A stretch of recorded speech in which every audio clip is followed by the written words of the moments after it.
A paz do Senhor, meus amados irmãos e meus queridos amigos. Espero que esteja tudo bem com cada um de vocês. Esse é o desejo sincero do meu coração. Queridos, nós vamos falar aqui de mais um tema da Bíblia Sagrada, meditarmos em mais um tema, muito interessante por sinal. Mas antes eu peço a sua inscrição no canal. Por favor, faça isso. Em nome do Senhor Jesus Cristo, ajude esse canal, para que esse canal tenha mais voz, para que esse canal seja mais propagado, para que o YouTube recomende mais esse canal. Porque com a sua inscrição, com o seu like, que é aquele joinha, o gostei, e com o comentário, com o compartilhamento, o YouTube entende que o vídeo e o canal são relevantes. Eu vou falar isso todas as vezes que eu gravar um vídeo, até porque o meu canal é um canal ainda pequeno, não é? É um canal que ainda não atingiu 1000 inscritos, né? Estamos aí na campanha para a gente conseguir esses 1000 inscritos e eu conto muito com a sua colaboração, com a sua, com seu compartilhamento para que nós alcancemos esta meta tão importante para o canal, ok? Então é isso. Nós temos hoje uma pergunta interessante. Graças a Deus aqui em casa eu tenho muitas apostilas interessantes com temas muito bons que nós vamos explorar na medida do possível cada um deles e vamos aqui falar da palavra de Deus e levar-nos a uma meditação acerca de temas empolgantes e importantes para a nossa fé. Por que sofremos se Jesus carregou as nossas dores? Esse é o tema do vídeo de hoje. Por que nós sofremos se Jesus carregou as nossas dores? Baseia-se muito isso num texto lá de Isaías, capítulo 53, versículo 4 a 5, que passo a ler agora. Certamente ele tomou sobre si as nossas enfermidades e as nossas dores levou sobre si. E nós o reputávamos por aflito, ferido de Deus e oprimido. Mas ele foi traspassado pelas nossas transgressões e moído pelas nossas iniquidades. O castigo que nos traz a paz estava sobre ele, e pelas suas pisaduras fomos sarados. Isaías capítulo 53, versículo 4 e 5. Então, como harmonizar isso com o fato de que ainda existem doenças hoje? Alguém pode falar, mas Cristo não morreu, e ele não está dizendo a Isaías que ele levou as nossas dores, ele levou as nossas doenças, ele levou as nossas enfermidades. Olha, nós temos que entender a Bíblia dentro do seu contexto. Temos que entender a Bíblia de uma forma que nós venhamos a compreender a mensagem que o profeta Isaías ele está querendo passar e que mais tarde, até inclusive Pedro usa este texto, vou dar aqui a referência bíblica. Pedro usa esse texto lá em Mateus capítulo 8, versículos 16 e 17. Que diz assim: chegou a tarde, trouxeram-lhe muitos endemoniados, e ele, meramente com a palavra, expeliu os espíritos e curou todos os que estavam doentes, para que se cumprisse o que fora dito por intermédio do profeta Isaías. Aí cita lá a passagem que eu acabei de ler agora há pouco, lá de Isaías capítulo 53, versículo 4 e 5, Ele mesmo tomou as nossas enfermidades e carregou com as nossas doenças. Mateus 8, 16, 17, citando Isaías, capítulo de número 53, versículos 4 e 5. Então, parece uma contradição nós sofrermos, nós ficarmos enfermos, nós ficarmos doentes, nós passarmos por processos, muitas vezes, que às vezes a gente pergunta a Deus, por que estamos passando por isso, por que estamos com uma enfermidade X ou Y. Não entra, às vezes, um parafuso assim na cabeça da gente? Isso porque nós não alcançamos a compreensão do texto lá do profeta Isaías. O profeta Isaías, ele é propriamente chamado de profeta messiânico. Eu falo propriamente porque há muita propriedade messiânica no conteúdo da mensagem do profeta Isaías. Há muitas profecias, o profeta Isaías, para vocês terem uma ideia, das profecias do Tanar, do Antigo Testamento, Isaías ele só perde para o livro de Salmos em matéria de conteúdo de profecias que iriam se cumprir no Messias. Isaías ele é um profeta propriamente dito messiânico. Então, o que ele está dizendo? Que enfermidades são essas? Que dores são essas que está dizendo que ele levou sobre si? Então vamos lá, vamos ver de novo aqui, né? Diz literalmente aqui que ele tomou sobre si nossas enfermidades, nossas dores levou sobre si. Foi traspassado pelas nossas transgressões e moído pelas nossas iniquidades. Castigo que nos traz a paz estava sobre ele, pelas suas pisaduras fomos sarados. Irmãos e amigos, tudo isso que Isaías está dizendo aqui é a consequência do pecado adâmico, do pecado do nosso pai, do pecado do nosso progenitor, porque sim, eu creio na monogênese, ou seja, a monogênese, ou seja, nós tivemos uma gênese única, mona, ou seja, de um casal tronco, não é? A monogenia, eu creio nela, não creio na poligenia, eu creio na monogenia. Biblicamente é o correto, Adão é o pai da raça, e ele caiu, e com a queda de Adão, trouxe então sobre si o pecado sobre toda a humanidade, sobre a posteridade. Vemos isso nos próprios filhos de Adão. Um dos filhos dele, o Caim, ele mata o irmão dele, o Abel. Então vejam que o pecado já se manifestava e foi se manifestando na história da humanidade. Veio o dilúvio porque a terra se encheu de uma violência tamanha que o pecado estava destruindo as vidas.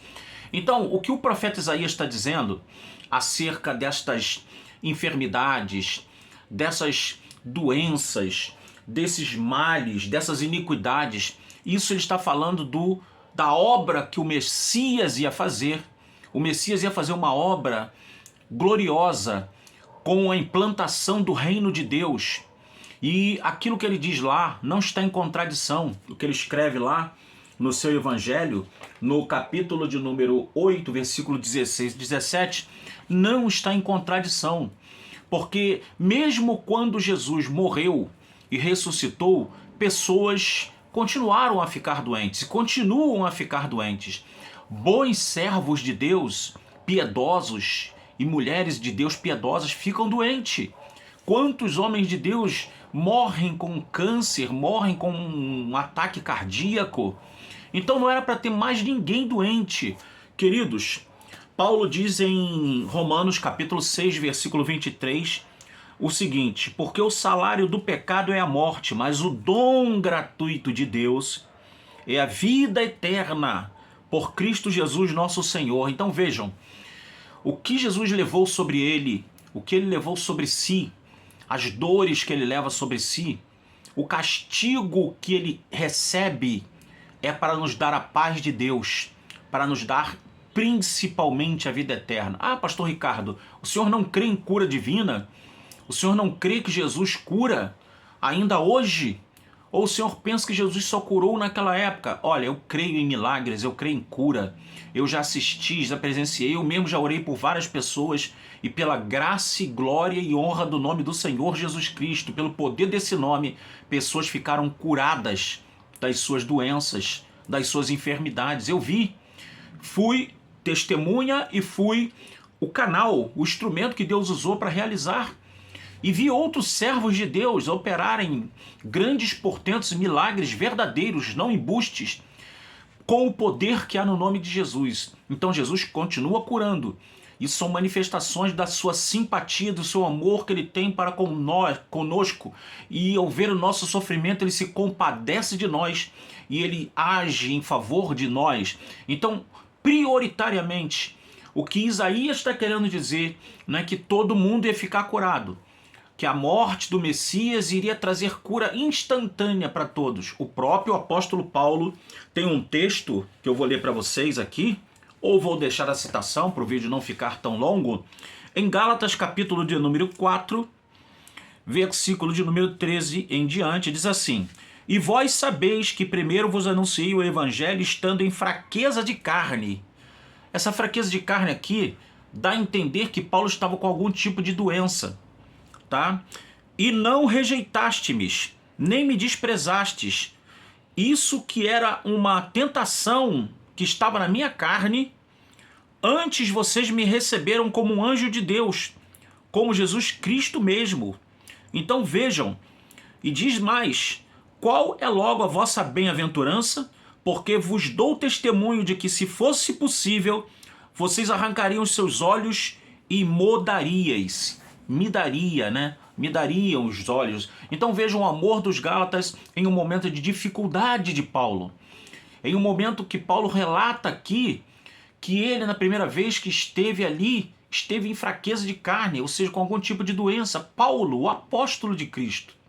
Então, queridos, quando Isaías profetiza lá no seu capítulo 53, que cremos nesse capítulo, que é um capítulo polêmico, eu tenho até um livro ali muito bom, inclusive, né? Eu vou mostrar aqui para vocês. Hoje eu vou levantar um pouco para poder mostrar um livro aqui para vocês. Ok?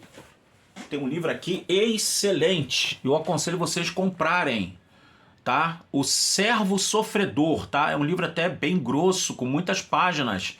É o Servo Sofredor de Darrell Book e Mitch Glaser, tá? Foi organizado por esses dois homens. É da editora Cultura Cristã, que é uma editora que faz livros de excelência teológica, tá bom?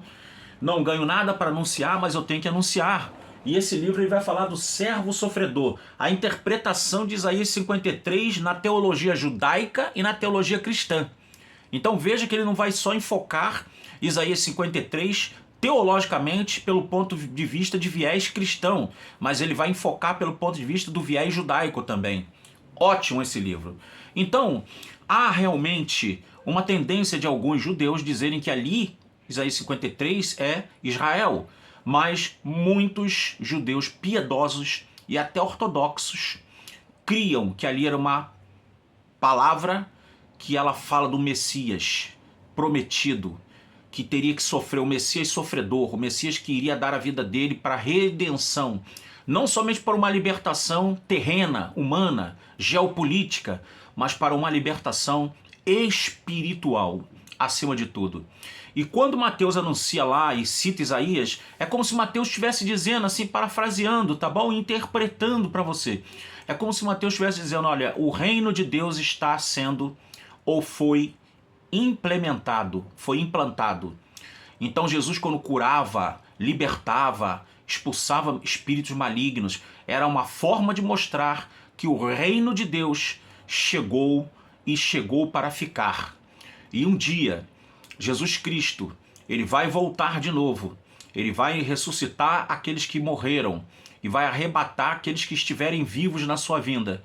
E ele vai transformar os nossos corpos mortais em imortais, corruptível e incorruptíveis. Nós seremos pessoas transformadas, é o processo chamado de glorificação dentro da soteriologia cristã e bíblica.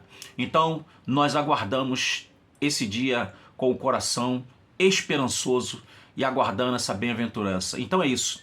O cristão vai sofrer? Vai sofrer. Você viu que até Paulo sofreu. E você vê que há pastores, homens de Deus, mulheres de Deus, não só pastores, mas cristãos comuns, mas que são piedosos, que sofrem, ficam enfermos, têm doenças. Eu mesmo sou hipertenso, né? Já fui infartado, já estive internado, já operei a língua, quase não podia mais falar, mas Deus é misericordioso e com isso eu glorifico a Deus, porque o mais importante não é a cura do corpo físico, ainda que o Cristo que nós cremos ele ainda cure e ele sempre irá curar, manifestando a sua misericórdia e a sua compaixão por nós. Mas a maior cura é a cura da alma. E Isaías 53 está falando exatamente disso. A morte eterna é a pior coisa que há. A morte física, todos passaremos por ela, a não ser que Cristo volte antes, na sua segunda vinda. Mas a morte eterna é a separação eterna de um homem, de uma mulher, de Deus. Não há mais como voltar, não há mais salvação, não há mais como reatar a aliança com Deus. Pense nisso com muita seriedade, porque isso está em jogo, a sua vida, a sua alma, tá? O seu destino eterno. Pense nisso. Então é isso. Mesmo você tendo Cristo, mesmo você sendo um homem de oração, uma mulher de oração, você vai sofrer, vai ter enfermidades. Não estou com isso querendo te lançar nenhum tipo de praga ou rogar algum tipo de desejo que isso venha acontecer na sua vida. Se você tem uma saúde boa, não depende de médicos, de remédios. Glória a Deus, isso é uma dádiva. Mas todos nós, mesmo aceitando Cristo, mesmo tendo recebido a graça dele em nosso coração, em nossa vida, passaremos sempre por percalços, momentos difíceis, enfermidades, problemas pessoais, problemas familiares, problemas de cunho interior, espiritual.